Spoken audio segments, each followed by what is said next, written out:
subscribers, Rasa the dancer is here, and I have made already quite a few videos of what you should wear and not wear on a dance floor. But you've been asking me to actually personally show on myself how would those things look. Well, today is the day. I will give you one dress option, what not to wear, and what is the alternative, one jewelry option, and one shoe option. So without further ado, let's explore and let's see what you think.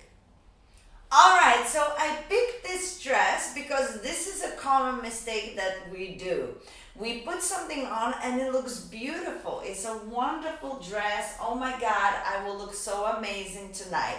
But really, we don't realize that the dresses sometimes that are so tight on our bodies are the ones that start coming up. So I advise you, whenever you put on a gorgeous tight dress before going dancing, go in front of the mirror and do the dirty dancing. And I mean miracle dancing, all kind of booty shaking, lifting legs, because you're gonna be dancing and you will suddenly realize that most of these dresses, they start coming up. And even if you don't end up showing your booty and still end up being nice and classy, you will have these ripples on your dress and it just looks like that dress doesn't fit you. Worse is if you feel like every time you're dancing, you need to constantly push that dress down. That is not a nice look whilst you're dancing. You're not gonna be comfortable. So all of that trying to look all beautiful will actually just go straight out of the window. So this is an example of what not to wear.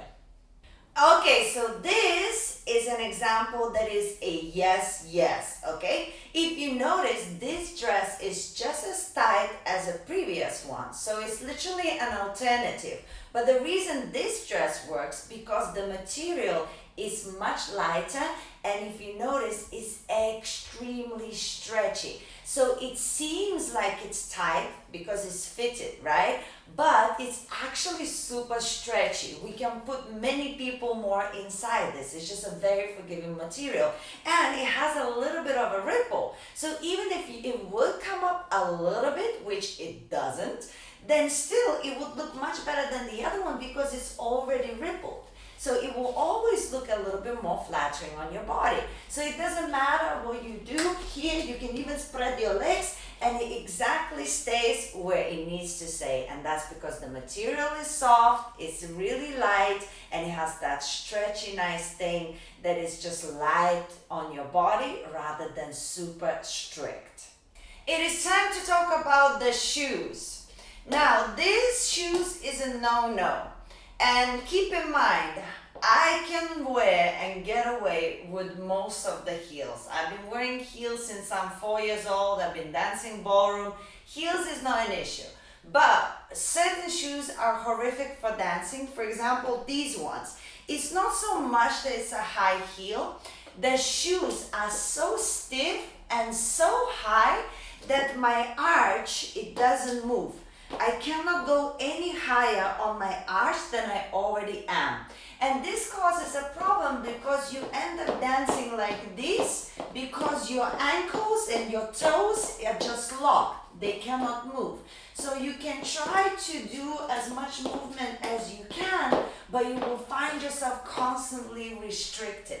And it's not again about the height, it's the fact that it's so tight and everything is just locked in one place. So if you're putting on shoes and you think, oh, this is so comfortable and it looks beautiful, make sure you try and see if you can go any higher than you already are on your tippy toes. If you cannot go any higher than you already are without feeling some sort of pain or constipation, those are not the shoes to take to the dance floor.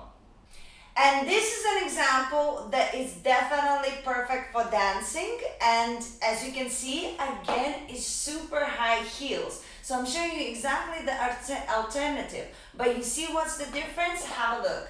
I can bend my arch and lift my heels off the floor so much more, as much as I want. And I can go forwards because it's more flexible, the foot itself. It's when it's locked in that shoe and you can't move it, that's when it's a problem. But this one, you can do whatever you want. You can spin, you can glide, anything, jump, go down.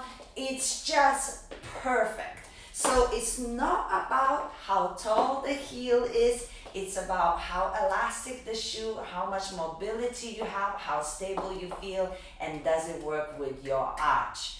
Get the right shoe. And finally, jewelry. We're gonna be talking about earrings, so this is definitely a no-no. And look, they're gorgeous, and I like hoops as much as another girl, and especially if they have little accessories. It always looks cute whether the hair is down, whether the hair is up. It's just wonderful. However, hoops are circles. Dancing in the partner work, the hands are everywhere. Do you really want somebody to place a finger inside the hoop and take off the hoop with a piece of your ear? You do not. These things has happened in the past.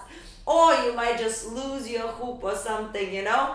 Or what also could happen, big hoops, especially if they're dangling, they can hit your face.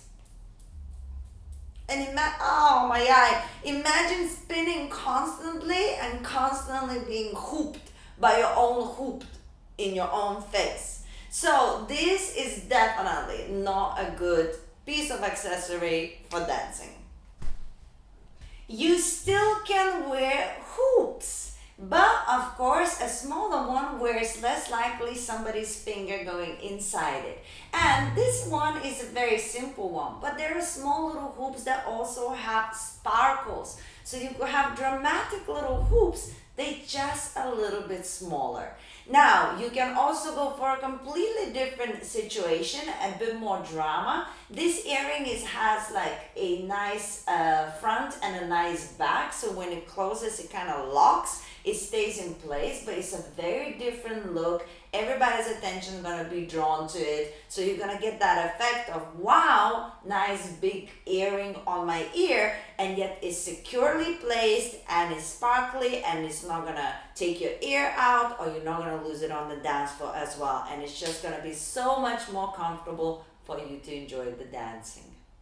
I hope you had as much fun as I did, and make sure you use your comments. Let me know what you thought of my examples. And if you want me to make more examples, believe me, I'll be happy to do.